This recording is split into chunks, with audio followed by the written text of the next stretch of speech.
Dear students, this is Amit Anand, welcome to ट्राइबेक blue.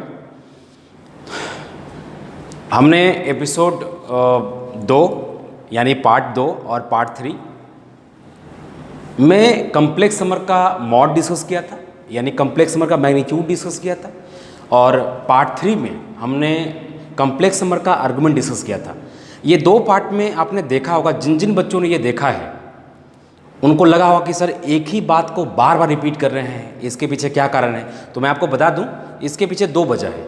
अगर मैं आगे भी इस बात का ध्यान रखेंगे, अगर मैं कोई बात को बार बार रिपीट कर रहा हूं, इसका मतलब है कि वो टर्म आपको उस टॉपिक में आपको बहुत ज़्यादा तंग करने वाला है। दूसरा मोटिव है कि आप वीडियो को 2 बार ना देखें, एक बार में ही आप देखकर मैक्सिमम चीज़ें कोशिश करें कि गैदर कर लें उसको। तो आप समझ गए, मेरा वीडियो में किसी भी टर्म को बार बार रिपीट करने का मेन मोटिव क्या है। पहला मोटिव कि अगर हम रिपीट कर रहे हैं मतलब वो टॉपिक बहुत इंपॉर्टेंट है, बहुत ज़्यादा इंपॉर्टेंट है, मतलब वो टॉपिक का रीढ़ है, वो नींव है, वो बेस है, वो आपको हमेशा तंग करेगा। दूसरी बात हमारा ये भी मोटिव है कि आप एक ही बात को 2, 3, 4 बार आप उसको सुने समझे अलग अलग तरीके से, तो वो उसका कंसेप्ट जो है अच्छे से फिट बैठता है माइंड में, ये परसेप्शन है। लेकिन फिर भी मेरे सारे बच्चों से, कुछ बच्चे ट्राइबेक के बच्चे नहीं हैं फिर भी देख रहे हैं, आप देखिए, अच्छे से देखिए। मैं सारे बच्चों से, चाहे ट्राइबेक का बच्चा हो चाहे ट्राइबेक के बाहर का बच्चा, हालांकि ट्राइबेक का बच्चा हमको बहुत अच्छे जानता है कि हम कब क्या बोलते हैं, कब कैसे बोलते हैं, लेकिन जो बाहर का बच्चा देख रहा है, अगर इनकेस आपको वीडियो में कुछ इंप्रूवमेंट चाहिए मेरे स्पीड को लेकर, या अगर किसी भी चीज़ का इंप्रूवमेंट चाहिए, तो आप काइंडली कमेंट कर दें। सबसे मेरा विनम्र रिक्वेस्ट होगा कि काइंडली कमेंट, ताकि हम उसको नेक्स्ट वीडियो में हम तुरंत उसको इम्प्रूव कर सकें। आप यकीन मानिए, आप जैसे ही कमेंट करेंगे और इम्प्रूव करने वाली चीज़ें होंगी तो उसको हम डेफिनेटली इम्प्रूव करेंगे। ओके, सो और ये दूसरी बात, हम जैसे इस वीडियो में सबसे पहले क्या करेंगे, जो हमारा पार्ट 2 है और पार्ट 3 है, इसको फटाफट हम पहले क्या करते हैं, थोड़ा सा एक रिकैप कर लेते हैं। हमने पार्ट 2 में पढ़ा था कम्प्लेक्स नंबर का मॉड या किसी भी कम्प्लेक्स नंबर का मैग्नीट्यूड। तो जब हम कहते हैं कम्प्लेक्स नंबर का मॉड, इसका मतलब जैसा कि हमने बताया था कि कम्प्लेक्स नंबर बेसिकली एक पॉइंट को रिप्रेजेंट करता है, जो कम्प्लेक्स नंबर के ज्योमेट्रिकल मीनिंग में आपको बताया था कि अगर कम्प्लेक्स नंबर z बराबर x + i बाई है, मतलब वो x, बाई को रिप्रेजेंट करेगा। अगर कम्प्लेक्स नंबर 3 + 4 i है तो वो 3, 4 को रिप्रेजेंट करेगा। तो जैसा कि आप जानते हैं कि कम्प्लेक्स नंबर बेसिकली एक पॉइंट को रिप्रेजेंट करता है। जब हम कहते हैं कम्प्लेक्स नंबर का मॉड निकालो या मैग्नीट्यूड निकालो, इसका मतलब कम्प्लेक्स नंबर जिस पॉइंट को रिप्रेजेंट करेगा उस पॉइंट से ओरिजिन के बीच का डिस्टेंस। और आपने बहुत अच्छे से सीखा हुआ है 2 पॉइंट के बीच का डिस्टेंस कैसे निकालते हैं। √x कोऑर्डिनेट का whole square plus y coordinate का डिफरेंस का 2 पॉइंट के बीच का डिस्टेंस कैसे निकालते हैं, √x कोऑर्डिनेट के डिफरेंस का whole square plus y coordinate के डिफरेंस का होल स्क्वायर। ये दो पॉइंट के बीच का डिस्टेंस निकालने का तरीका है। ओके, जैसे इसको मैंने एग्जाम्पल भी दिया था कि जैसे अगर लिखा जाए find the mod of z if z = 7 - 8i। ठीक है, तो सबसे पहले मॉड निकालने से पहले ये पता करिए कौन सा पॉइंट को रिप्रेजेंट कर रहा है। तो जो हमारा रियल पार्ट है यानी x, वो यहाँ पे ये इसका मतलब क्या हुआ, इक्विवेलेंट लिख रहे हैं। ठीक है, तो यहाँ पे x कोऑर्डिनेट कितना हो जाएगा 7, और आयोटा के साथ जो होता है y कोऑर्डिनेट, तो ये कितना हो जाएगा -8। यानी बेसिकली ये जो हमारा कम्प्लेक्स नंबर है वो 7, -8 को क्या कर रहा है, रिप्रेजेंट कर रहा है। ओके, अगर हमको मॉड ऑफ z चाहिए, इसका मतलब हमको क्या चाहिए, इस पॉइंट से ओरिजिन के बीच का डिस्टेंस। ओके, तो एक रफली प्लॉट कर लेते हैं। चूँकि 7, -8 ये कहाँ पे होगा, 4th क्वाड्रेंट में, तो मान लेते हैं ये 7, -8, इसका नाम भी हम कुछ q दे देते हैं, और ये हमारा ओरिजिन है। तो दिए गए पॉइंट से ओरिजिन के बीच का डिस्टेंस, यानी कि तुम क्या चाहिए, मॉड ऑफ z, इसका मतलब OQ चाहिए, O से Q का बीच का डिस्टेंस चाहिए। क्या हो जाएगा, √ इसका ऑरिजिन का कोऑर्डिनेट आप जानते हैं आइडियल कोऑर्डिनेट है 0, 0, तो हो जाएगा 7 - 0 का होल स्क्वायर, 2 पॉइंट के बीच का डिस्टेंस, x कोऑर्डिनेट के डिफरेंस का whole square plus y coordinate के डिफरेंस का होल स्क्वायर। आपका ये आ जाएगा जो भी आएगा। ओके, समझ लगे। तो किसी भी कम्प्लेक्स नंबर का मॉड का मतलब समझ में आ गया। और ये देखिए, मैं फिर से बोल रहा हूँ कि इस टर्म को अभी भी मैं रिपीट कर रहा हूँ। इसके पीछे मेन रीजन क्या है, इसके पीछे मेन रीजन है कि ये टर्म आपको बहुत आगे तंग करने वाला, क्योंकि कम्प्लेक्स नंबर आप देखते जाइए। मैं ये भी सबको बोलूँगा कि कम्प्लेक्स नंबर जैसे जैसे हम डालते हैं उसको बारीकी से आप करते जाइए, 1 बार 2 बार 3 बार। आप यकीन माने आगे चल के इतना इंटरेस्टिंग इसको हम बना देंगे और फाइनली जब हम एपिसोड एंड करेंगे तो लगेगा कि कम्प्लेक्स नंबर का आपके पास बहुत बड़ा कंटेंट है, एकदम बारीकी से उसको हर कंटेंट के साथ क्वेश्चंस को डिस्कस करते चलेंगे। तो इसको बारीकी से फॉलो करते चलिए तो आप देखेंगे कि कम्प्लेक्स नंबर को आप अच्छे लेवल पे बहुत तरीके से एक स्तर पे आप उसका तैयारी कर सकते हैं, जिसमें जो भी आप मेंस और एडवांस का क्वेश्चन जब खासतौर पे आप 30 ईयर्स IIT का क्वेश्चन बैंक लगा के देखेंगे या फिर 40 ईयर्स क्वेश्चन बैंक मेन से एडवांस का क्वेश्चन लगा के देखेंगे तो आपको लगेगा कि हाँ क्वेश्चंस बनते हुए दिख रहा है हमसे। ओके, और हम ढेर सारे क्वेश्चंस जो जेईई में पूछे गए हैं वो हम बनाकर भी दिखाएंगे आपको कि कितने आसानी से कंसेप्ट सीख लेने के बाद हम कोई भी क्वेश्चंस आसानी से कर सकते हैं। ओके, सो इस बात का ध्यान रखेंगे। फिर हमने डिस्कस किया था दोस्त आर्गुमेंट ऑफ कम्प्लेक्स नंबर। हमने बोला था कि कोऑर्डिनेट में हम बोलते हैं डायरेक्शन निकालो, मतलब tan का थीटा निकालो, है ना। थीटा का मतलब वहाँ इंक्लिनेशन होता है, यहाँ पे थीटा का मतलब आर्गुमेंट होता है। सवाल है कि किसके द्वारा, किसका थीटा किसके द्वारा बनाया गया एंगल। तो जब हम कहते हैं कम्प्लेक्स नंबर का आर्गुमेंट निकालो, इसका मतलब कि कम्प्लेक्स नंबर जिस पॉइंट को रिप्रेजेंट कर रहा है, कम्प्लेक्स नंबर जिस पॉइंट को रिप्रेजेंट कर रहा है उस पॉइंट से, उस पॉइंट के द्वारा बनाया गया एंगल, उस पॉइंट के द्वारा बनाया गया। और हमने आपको पिछले एपिसोड में बताया था कि किसी पॉइंट के द्वारा बनाया गया एंगल आप कैसे निकालेंगे, उस पॉइंट को आप ऑरिजिन से मिला दें। और हमने ये भी बताया था कि एंगल को हम मेजर कहाँ से करते हैं, अगर कोऑर्डिनेट की बात करें या कम्प्लेक्स नंबर को अगर छोड़ दिया जाए तो एंगल कहाँ से मेजर करते हैं, पॉजिटिव एक्स एक्सिस से, एंटी क्लॉक डायरेक्शन में। ओके, लेकिन हमने बोला था कम्प्लेक्स नंबर में आप एंटी क्लॉक वाइज भी मेजर कर सकते हैं और क्लॉक वाइज भी मेजर कर सकते हैं। इसका पूरा रीजन हम एपिसोड 3 में यानी कम्प्लेक्स नंबर के पार्ट 3 में आपको पूरा रीजन के साथ बताए हैं कि कम्प्लेक्स नंबर में एंगल कहाँ से मेजर करेंगे, पॉजिटिव, क्योंकि यहाँ पे एक्स एक्सिस रिप्लेस हो जाता है रियल एक्सिस से और बाई एक्सिस रिप्लेस हो जाता है हमारा किससे, इमेजिनरी एक्सिस से। तो कम्प्लेक्स नंबर में हम एंगल कहाँ से मेजर करेंगे, पॉजिटिव रियल एक्सिस से, या तो एंटी क्लॉक डायरेक्शन या तो क्लॉक डायरेक्शन में।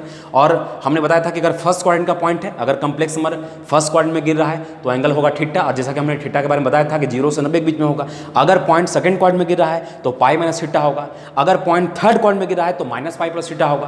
क्यों, क्योंकि जब थर्ड क्वाड्रेंट में आएगा तो हम एंटी क्लॉकवाइज डांस नहीं कर सकते, क्योंकि जब हम एंटी क्लॉकवाइज डांस करेंगे तो एंगल पाई से बढ़ जाएगा, जबकि जो हमारा प्रिंसिपल आर्गुमेंट होता है किसी कम्प्लेक्स नंबर का वो पाई या पाई से छोटा माइनस पाई से बड़ा होता है। इसलिए हम जब पॉइंट थर्ड क्वाड्रेंट में रहेगा तो हम एंगल कहाँ से मेजर करेंगे, एंगल तो हर हाल में मेजर कहाँ से होगा, पॉजिटिव रियल एक्सिस से ही, बस हम क्लॉकवाइज डांस करेंगे।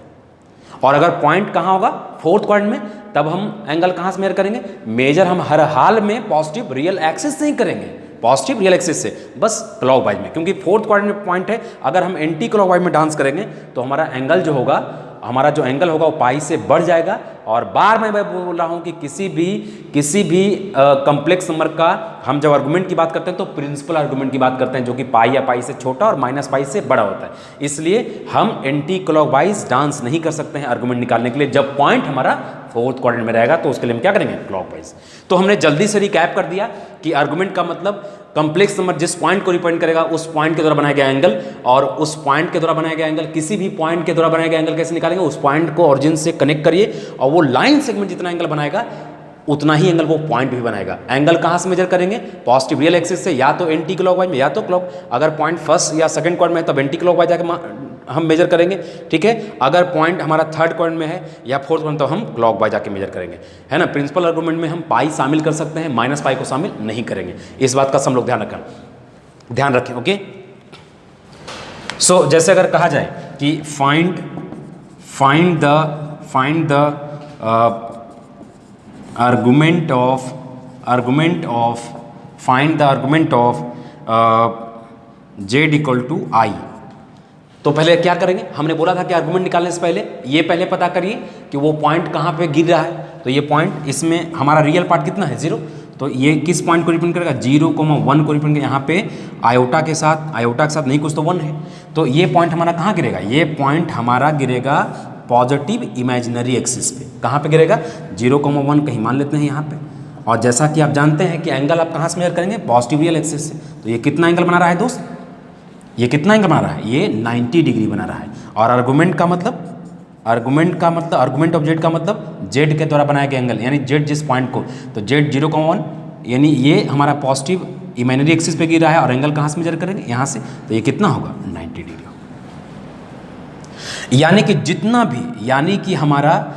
जितना भी हमारा पॉइंट पॉजिटिव इमेजिनरी एक्सिस पे गिरेगा उसका आर्गुमेंट कितना हो जाएगा, जितना भी पॉइंट हमारा पॉजिटिव पॉजिटिव इमेजिनरी एक्सिस पे गिरेगा, उसका एंगल कितना हो जाएगा π/2। लॉक किया जाए, इस बात को लॉक किया जाए। ओके, या इसको इस तरह से हमने कहा था कि थीटा बराबर कैसे लेंगे, थीटा बराबर tan इनवर्स बाई बटा एक्स। तो इसमें बाई कितना है, इसमें बाई कितना है 1 और एक्स कितना है 0। तो 1/0 1 बटा कितना tan इनवर्स इन्फिनिटी, और tan इनवर्स इन्फिनिटी का मतलब कितना हो जाएगा π/2, यानी कि 90 डिग्री हो जाएगा। इन्वर्स बेसिकली, अच्छा एक चीज़ और, कुछ जो नए स्टूडेंट्स हैं जिनको इन्वर्स के बारे में ज़्यादा जानकारी नहीं है, तो इन्वर्स बेसिकली क्या है कि एंगल को ही रिप्रेजेंट करने का एक दूसरा फॉर्म है। ठीक है, इसको इस तरह से आप समझ सकते हैं।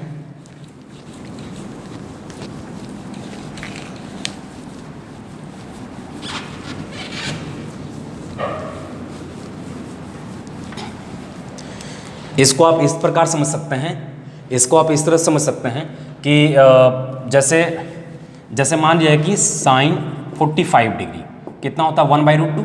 यहाँ से अगर साइन हटाएंगे तो 45 डिग्री बराबर कितना हो जाएगा साइन इनवर्स 1/√2। तो देखिए इन्वर्स का मतलब क्या है एंगल, इसका मतलब साइन इनवर्स 1/√2 क्या होता होगा 45 डिग्री। हालांकि ये सब सारी चीज़ें हम इन्वर्स में डिस्कस करेंगे, है कि नहीं, लेकिन अभी आप इसको इस तरह से समझिए, जो स्टूडेंट नहीं जान रहे हैं उसको इस तरह से देखिए। जैसे मान लीजिए कि tan 45 डिग्री बराबर कितना होता है 1, यहाँ से 45 डिग्री यहाँ tan हटेगा तो वहाँ कितना हो जाएगा, इधर हो जाएगा tan इनवर्स 1। इसका मतलब 45 डिग्री कितना होगा tan इनवर्स, इन्वर्स का मतलब क्या हुआ एंगल हुआ। तो इन्वर्स आप समझ सकते हैं, है कि नहीं। इन्वर्स जिसको हम अभी डिटेल में नहीं पढ़ा सकते, ठीक है, अभी कम्प्लेक्स नंबर में जितनी जानकारी चाहिए हमको उतना हम गैदर कर ले रहे हैं। इन्वर्स हम जब भी बोलते हैं, इसका मतलब रिप्रेजेंटेशन ऑफ एंगल होता है। ओके, तो इस तरह से समझ लीजिएगा आप। ओके, हाँ, तो हम बात करते हैं कुछ स्पेसिफिक आर्गुमेंट जानकारी होना, बहुत फ्रीक्वेंट जानकारी होना बहुत ज़रूरी है, क्योंकि बार बार इस्तेमाल में आएगा। ठीक है, जैसे अगर आपसे पूछा जाए आर्गुमेंट ऑफ 8, ठीक है, यानी जेड आपको कितना दिया हुआ है 8 दिया हुआ है, इसका मतलब ये हुआ इसमें आयोटा के साथ कितना है 0। तो सबसे पहले हमने क्या बोला था, सबसे पहले हमने बोला था कि किसी भी कम्प्लेक्स नंबर का अगर आपको आर्गुमेंट निकालना है, तो सबसे पहला काम आप क्या करेंगे, सबसे पहला काम आप करेंगे कि ये पता करिए कि कौन सा पॉइंट को वो रिप्रेजेंट कर रहा है। तो हमारा जो रियल पार्ट है वो एक्स कोऑर्डिनेट, जो हमारा इमेजिनरी पार्ट है वो जो हमारा एक्स कोऑर्डिनेट है, जो हमारा रियल पार्ट है वो एक्स कोऑर्डिनेट, और जो हमारा इमेजिनरी पार्ट है वो वाई कोऑर्डिनेट। तो आप जैसा कि देख पा रहे हैं ये पॉइंट हमारा कहाँ गिरेगा, पॉजिटिव रियल एक्सिस पे। कहाँ गिरेगा, पॉजिटिव रियल एक्सिस पे गिरेगा। ये O है, ये I प्लस, ये I माइनस, ठीक है, यानी कि 8,0 कहाँ गिरेगा, OR प्लस पे गिरेगा, है कि नहीं। पॉजिटिव नंबर है, एक्स कोऑर्डिनेट, एक्स पॉजिटिव है तो ऑरिजिन के राइट साइड, एक्स नेगेटिव है तो ऑरिजिन के लेफ्ट साइड। इतनी बात आपको सबको आइडिया होगा। तो ये बेसिकली कितना है 8,0, यानी 8,0 अगर ये पता करना है आपको कि ये कितना एंगल बना रहा है, तो क्या करेंगे, इस पॉइंट को ऑरिजिन से ज्वाइन करेंगे। तो मान लीजिए इसका नाम देते हैं P, OP OR से कितना एंगल बना रहा है 0, क्योंकि दोनों पैरेलल है, दोनों एक दूसरे पे सुपरपोज किया हुआ है, दोनों एक दूसरे पे सोया हुआ है। या इसको इस तरह समझ सकते हैं, हम बार बार कह रहे हैं कि आर्गुमेंट ऑफ Z यानी थीटा, और थीटा आप कैसे निकालते हैं, tan इनवर्स क्या, tan इनवर्स बाई बटा एक्स, बाई, इसमें बाई कितना है 0 और बटा क्या 8, और इसमें हम मॉड भी लगाते हैं, आपको बताया गया है, क्योंकि थीटा का मतलब हमने बताया था एक्यूट एंगल, और यहाँ पे अगर निगेटिव हो गया तो ये ऑब्ट्यूस हो जाएगा। ओके, तो ये कितना आ गया, ये आ गया आपको tan इनवर्स 0, इसका मतलब कितना आ गया 0, tan इनवर्स 0।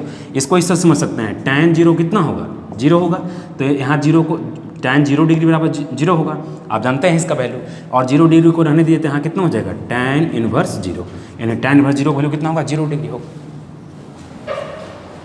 लॉक किया जाए इस बात को। ओके, तो हम ये जान लेते हैं कि प्रॉपर अगर एक्सिस पे अगर कोई कॉम्प्लेक्स नंबर है, अगर समझा जाए कि अगर ये आपसे पूछा जाए कि अगर प्रॉपर एक्सिस पे अगर होगा, अगर पॉजिटिव रियल एक्सिस पे होगा तब आर्गुमेंट कितना होगा, अगर पॉजिटिव इमेजिनरी एक्सिस पे है तो उसका आर्गुमेंट कितना होगा, इसको एकदम स्पेसिफाई करेंगे। जैसे ही किसी एक्सिस पे अगर कॉम्प्लेक्स नंबर है तो तुरंत पता चलेगा अच्छा ये, तो इस तरह से आप समझ सकते हैं। ठीक है, तो अगर कोई कॉम्प्लेक्स नंबर अगर पॉजिटिव रियल एक्सिस पे तो उसका आर्गुमेंट कितना आप डायरेक्टली बताएंगे। अगर कोई complex number positive real axis पे है तो उसका आर्गुमेंट डायरेक्टली कितना बोलेंगे 0। ठीक है, तो हम आपको लिख दें कि आर्गुमेंट ऑफ पॉजिटिव नंबर्स कितना हो जाएगा, आर्गुमेंट का मतलब थीटा, यानी पॉजिटिव नंबर। तो पॉजिटिव नंबर का मतलब क्या हुआ, जैसे हमने लिया था अभी पॉजिटिव नंबर, इसमें आयोटा कितना हो जाएगा, जीरो, यानी ये जितना भी इसमें जितना भी पॉइंट होगा वो कहाँ पे होगा, पॉजिटिव रियल एक्सिस पे। लॉक किया जाए, ठीक है। चलिए इसको मिटा देते हैं।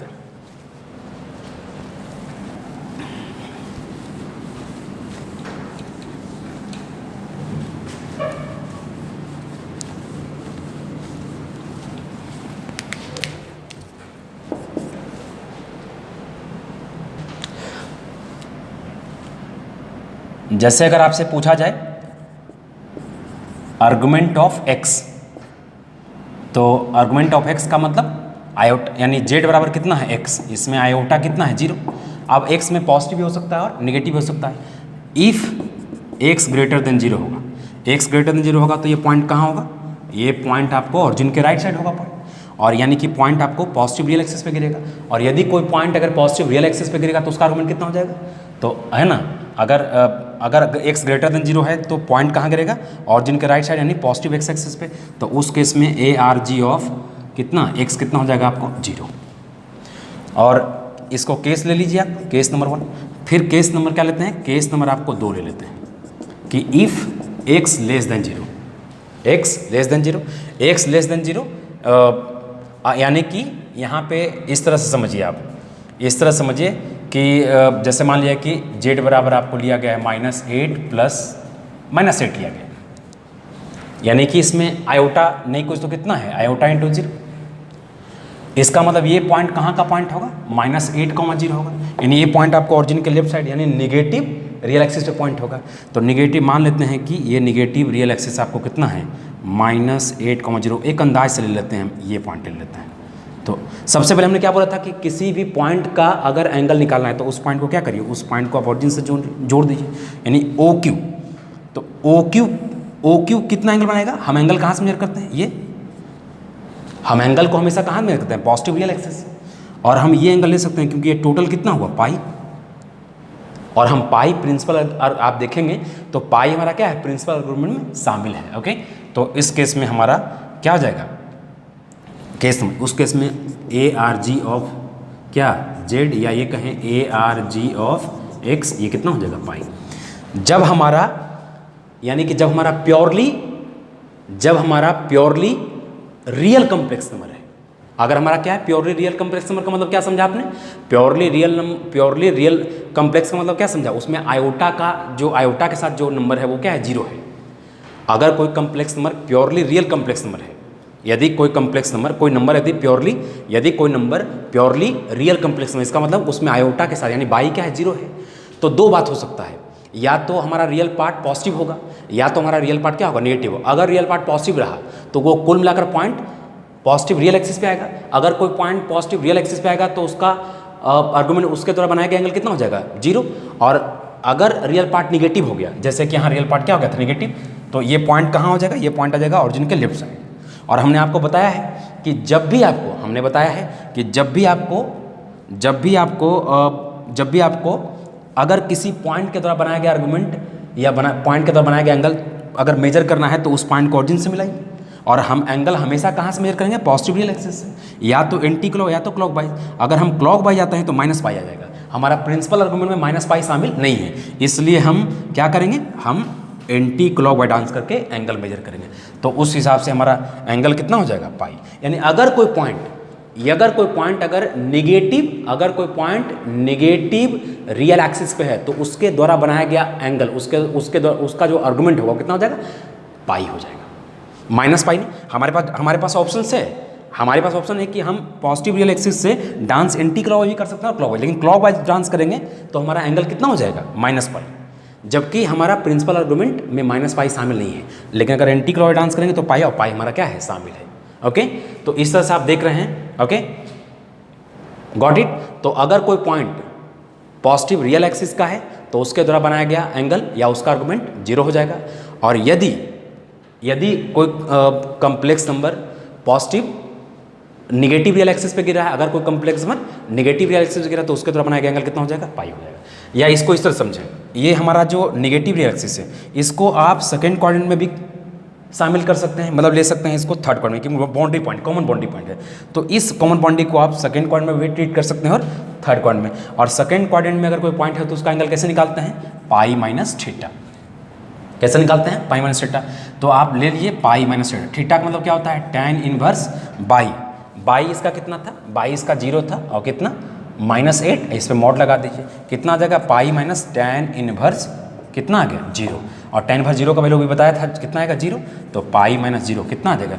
मतलब आप जैसे भी करें, एक आप इस तरह से भी सोच सकते हैं और नहीं तो आपके पास, चूंकि हम बार बार बोल रहे हैं, यदि कोई पॉइंट निगेटिव रियल एक्सिस पे है, अगर कोई पॉइंट क्या है निगेटिव रियल एक्सिस पे, तो उस पॉइंट को आप उस पॉइंट को आप सेकेंड क्वाड्रेंट में भी ट्रीट कर सकते हैं और उस पॉइंट को आप थर्ड क्वाड्रेंट में भी ट्रीट कर सकते हैं। यदि अगर उस पॉइंट को आप सेकेंड क्वाड्रेंट में ट्रीट करते हैं, थर्ड क्वाड्रेंट में ट्रीट करेंगे, यहाँ पे थर्ड क्वाड्रेंट में नहीं ट्रीट कर सकते, ओके। और अगर हम पॉइंट को कहाँ ट्रीट करें, सेकेंड क्वाड्रेंट में, तो सेकेंड क्वाड्रेंट में अगर कोई पॉइंट है तो उसका आर्गुमेंट कैसे देते हैं, पाई माइनस थीटा से। उसके द्वारा बनाया गया एंगल कैसे निकालते हैं, पाई माइनस थीटा से। तो इस तरह से पाई माइनस थीटा कर दिया, और थीटा का मतलब tan इनवर्स, इनवर्स का मतलब एंगल, तो थीटा का मतलब मैंने बताया है, और मॉड लगाते हैं क्योंकि हमको पॉजिटिव, एक थीटा का मतलब हमने पहले आइडियली बता दिया है, होता नहीं है, हमने समझा थीटा का मतलब 0 से 90, ओके। तो इस तरह से, और नहीं तो ये आप इस तरह से भी सोच सकते हैं कि अगर कोई पॉइंट यहाँ है, यहाँ है, यहाँ है, या कहीं भी पॉइंट है, यहाँ पॉइंट है, यहाँ पॉइंट है, तो सबसे पहले उस पॉइंट के द्वारा एंगल निकालने के लिए क्या करेंगे, उस पॉइंट को ओरिजिन से ज्वाइन करेंगे। और हमेशा हम एंगल को मेजर करते हैं पॉजिटिव रियल एक्सिस से, तो या तो डांस करेंगे एंटी क्लॉकवाइज या तो डांस करेंगे क्लॉकवाइज में, ओके। इस बात को हमेशा समझिए आप। हम क्लॉकवाइज में नहीं डांस करके आ सकते हैं क्योंकि माइनस पाई हो जाएगा। अगर हम डांस करेंगे तो माइनस पाई, और माइनस पाई हमारा प्रिंसिपल आर्गुमेंट में शामिल, और हम अगर एंटी क्लॉक डांस करते हैं तो पाई होता है, और पाई हमारा प्रिंसिपल आर्गुमेंट में शामिल है।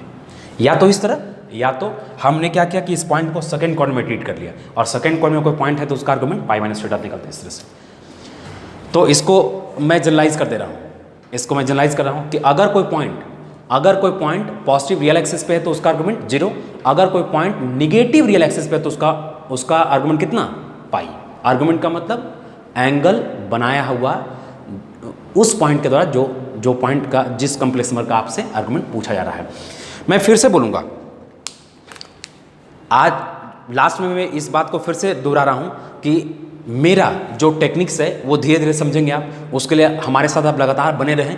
तो धीरे धीरे एक समय आएगा जब लगेगा कि हाँ, हम एक बहुत अच्छे प्लेटफॉर्म के जरिए, एक अच्छे सोर्स के जरिए, आपको लगेगा आगे चल के कि एक अच्छा सोर्स आपके पास है और इसको बस बारीकी से फॉलो करते रहें। एक बहुत ज़रूरी बात मैं बोलना चाहूँगा कि अभी नेक्स्ट वीक से 2 वीडियो एक दिन में आएंगे। एक वीडियो बहुत बेसिक से आएगा, 11 से, एकदम बेसिक से, जो बच्चा अभी जस्ट 10th दिया है वो एकदम देखेगा, उसको ये मान के चलेंगे कि वो कुछ भी पढ़ के नहीं है, वहाँ से स्टार्ट करेंगे। और हमारा दूसरा जो वीडियो आएगा वो 12th का आएगा। तो हमारे जो ट्राइबेक के बच्चे होंगे वो 12th का तो देखेगा ही वीडियो, और साथ ही साथ क्या करेगा, वो 11th का भी वीडियो देखेगा, जिससे क्या हो जाएगा, वो शुरू से उनका रिवाइज होता जाएगा।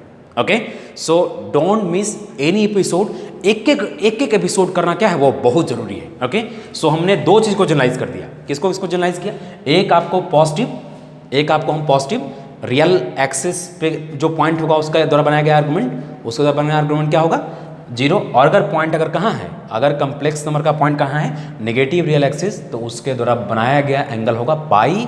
उसका रीजन मैंने इस तरह से भी दिया और एक वहाँ से भी दिया। ओके, सो हम दोस्त नेक्स्ट एपिसोड में मिलते हैं कि जब पॉइंट आपका positive real axis, positive imaginary axis पे होगा, या आपका पॉइंट अगर नेगेटिव इमेजिनरी एक्सिस पे होगा, तब हम किस तरह से उसका आर्गुमेंट निकालेंगे। ये बातें आपको अच्छे से सीख लेनी है, ताकि आगे चल के जब यूज आए तो आप एकदम बारीकी से एकदम इजीली यूज़ करें, आपको ना लगे कि एकदम सोचना पड़े। जैसे आपको पता चले कि पॉइंट अगर पॉजिटिव रियल एक्सिस पे है, मतलब उसका आर्गुमेंट 0 होगा, अगर पॉइंट नेगेटिव रियल एक्सिस पे है, अगर उसका आर्गुमेंट कितना होगा, पाई होगा। उसका लॉजिक आपको ये दिया हुआ है। तो चलिए दोस्त, हम लोग नेक्स्ट एपिसोड में मिलते हैं। Thank you.